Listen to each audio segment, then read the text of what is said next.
I'm going to read an article that I wrote yesterday in response to the latest things on BUPA, which are quite a lot, to be quite honest. And then at the end, I'm just going to talk about the story that broke last night about the BUPA home in Kensington. Okay, whilst this article is not specifically about the events of recent weeks in relation to the acceptance that the current whistleblowing law is not working and needs to be strengthened, which is of course very frustrating for me, being the first whistleblowing case to use and be failed by the current law, and importantly to have brought those failures to the attention of government and Parliament at the time. What I now expose is the disturbing and ingrained culture that exists in some organisations in relation to both their treatment of whistleblowers and the consequences of deliberately failing to act on concerns raised by whistleblowers. No whistleblowing law anywhere in the world has ever tackled this reality, and as a result, no whistleblowing law has been effective in protecting whistleblowers from such abusively toxic organisations other than Edna's Law. See There Is No Me in Whistleblower, the case for Edna's Law, on our website.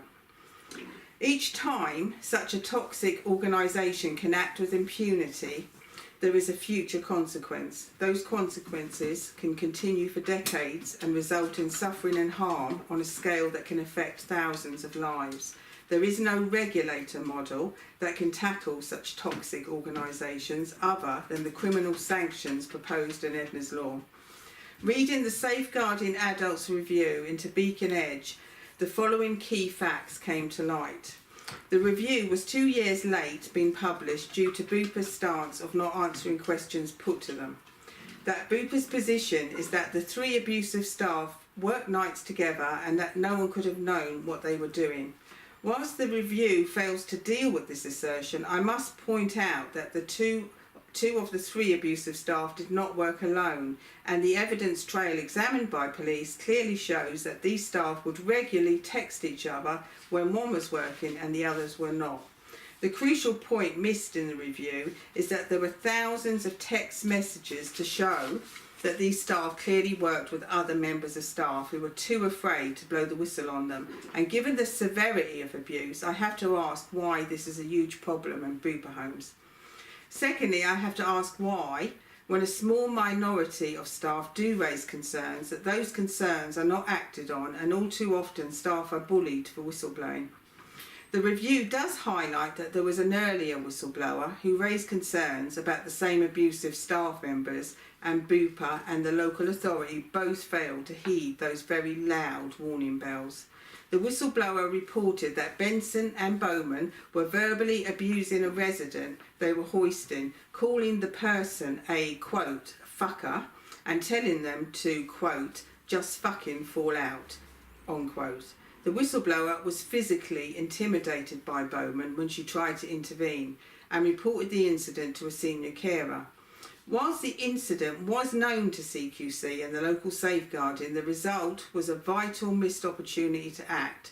However, the only action taken would appear to be BUPA investigating themselves with an outcome of more training in moving and handling. This incident was clearly abuse and not a moving and handling competency issue at all. Crucially, the connection between this incident and BUPA's subsequent statements in relation to later events is not directly linked in the review. However, in the body of the review, I found the following information. Quote, the registered manager gave assurances to the CQC that Benson and Bowman would not work together at Beacon Edge. However, during subsequent inspections, it was noted that they continued to work together, unquote. Firstly, if the above assurances were given to CQC at the time and were subsequently noted to be contravened, then why did CQC consistently rate this home good? Secondly, BUPA's evidence in respect of the later events being exposed during the court case is documented as being, quote, these staff went to great lengths to cover their tracks. They worked together on night shift. It is difficult to see how this could have been uncovered sooner. Cumbria Police stated to us that they believed that these employees were acting as a closed group and no other person was aware of or involved in the abuse, unquote.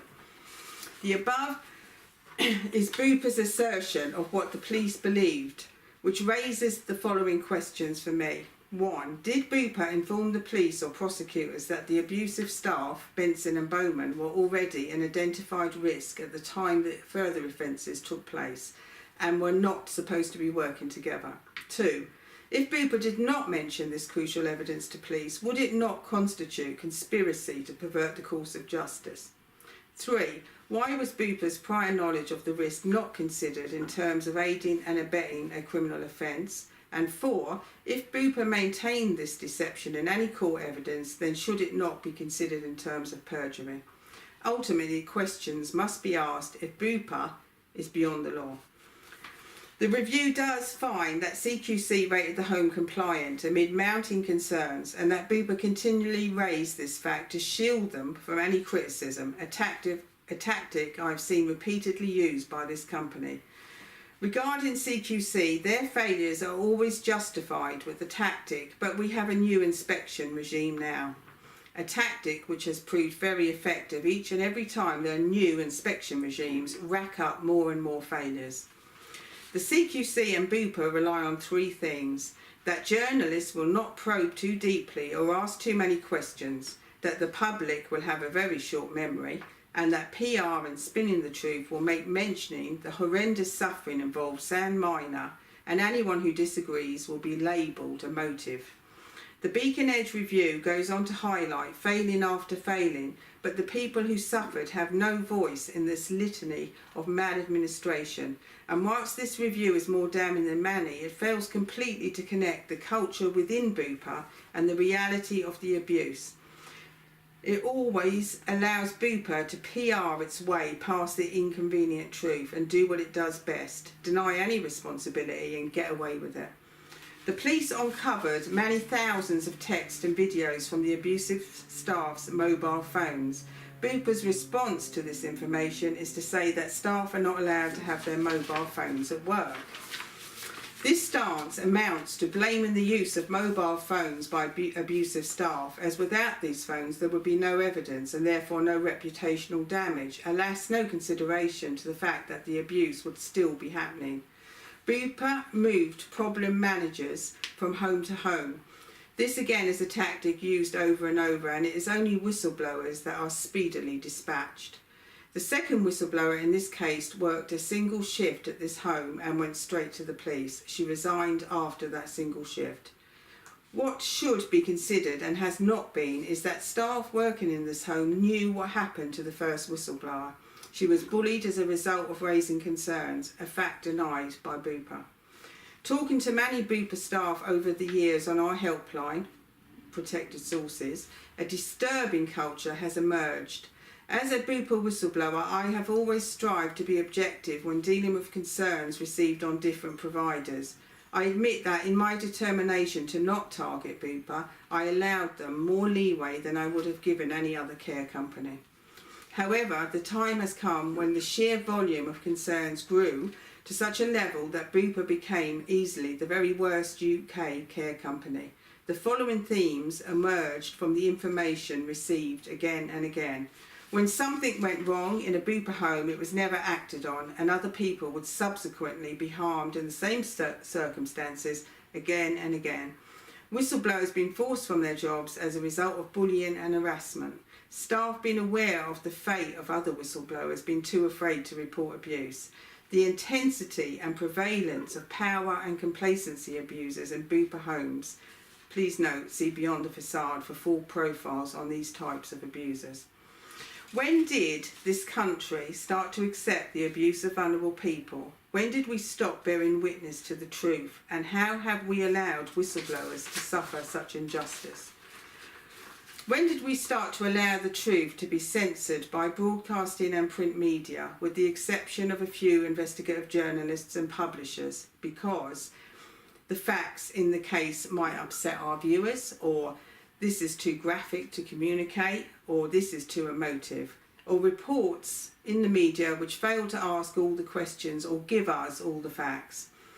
When did we passively accept that the suffering of a priceless generation as being someone else's problem, or nothing to do with us, until the day our mothers and fathers are on the receiving end?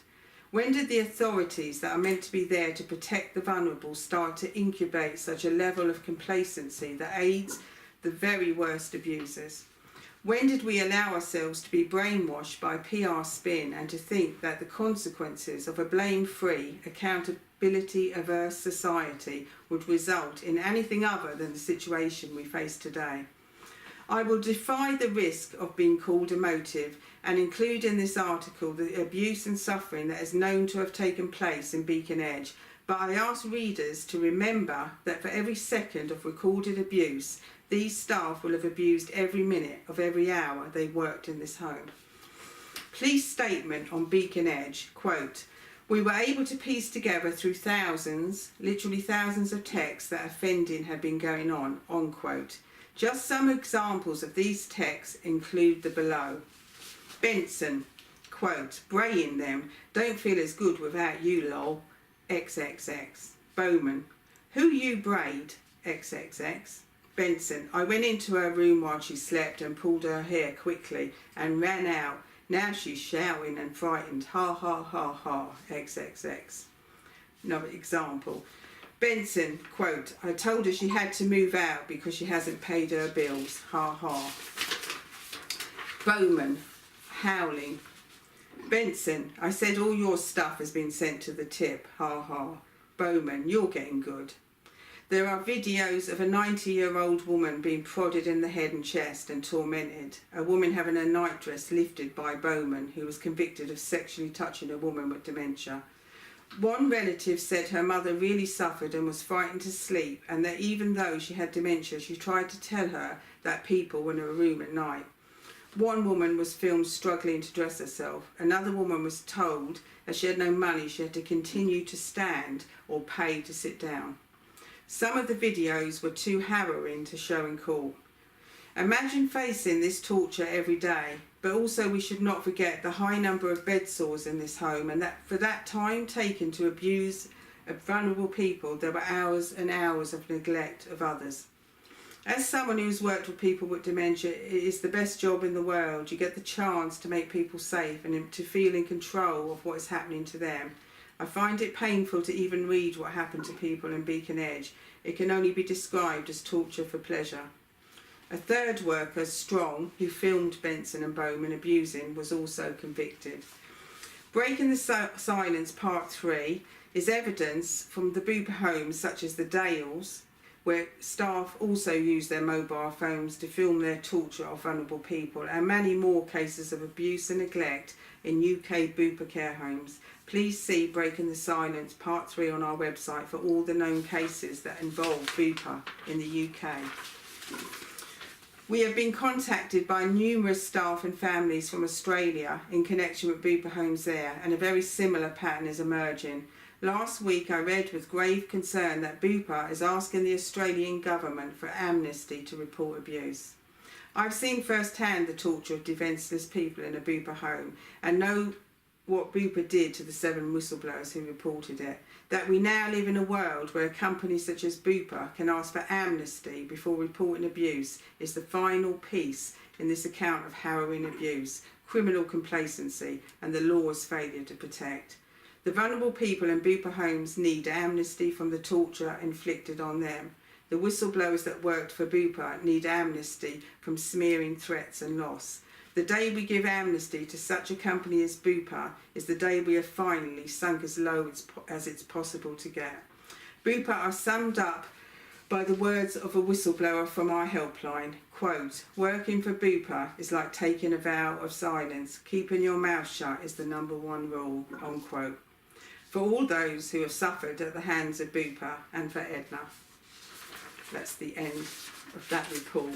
And I'd only just finished writing it, and lo and behold, I thought I'd watch the news to switch off, and another BUPA home in Kensington, London, made the news last night for not giving people with terminal illness pain relief. The home was registered for palliative care, and the key question, which wasn't asked, alas, was why did the CQC register the home for palliative care if it wasn't able to provide it? And that's at the core of the story, which was not asked. So hopefully there's been no more abuse in BUPA homes today. because, to be honest, it's a full-time job having to report on it. Thank you.